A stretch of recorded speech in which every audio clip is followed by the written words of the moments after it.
உலக வரலாற்றில் அசைக்க முடியாத பேரரசாக திகழ்ந்த ஓட்டமான் எம்பையர் அஸ்தமித்த தினம் இன்று. கிட்டத்தட்ட 600 வருடங்களுக்கு ஆட்சி செய்த பேரரசு ஓட்டமான் எம்பையர். ஆசியா, யூரோப், ஆப்பிரிக்கான்னு 3 கண்டத்திலையும் அதோடைய எல்லைகள் இருந்துச்சு.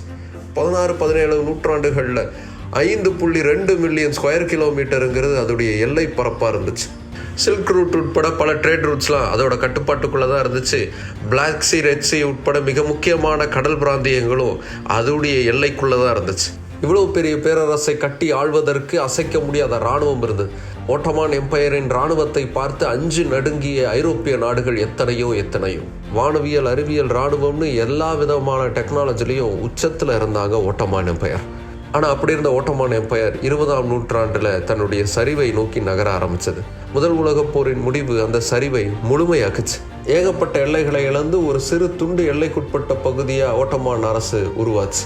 அந்த சமயத்தில் ஓட்டமான் எம்பையருக்குள்ளேயே புரட்சி வெடிச்சது. மக்கள் எழுச்சி அடைஞ்சு அரசுக்கு எதிராக போராடத் தொடங்கினாங்க. முஸ்தபா கெர்னல் அத்தாதுர்க் தலைமையில் மக்கள் கிளர்ச்சி அடைஞ்சாங்க. அரசுக்கு எதிரான அதிகார மையம் கொண்ட ஒரு அமைப்பு உருவாக்கப்பட்டுச்சு.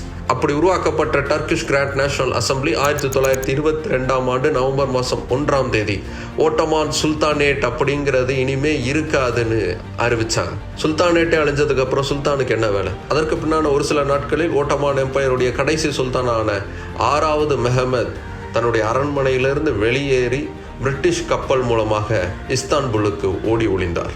உலக வரலாற்றில் பல மாற்றங்களுக்கும் திருப்பு முனைகளுக்கும் காரணமாய் அமைந்த ஓட்டமான் எம்பையர் அழிந்த தினம் இன்று.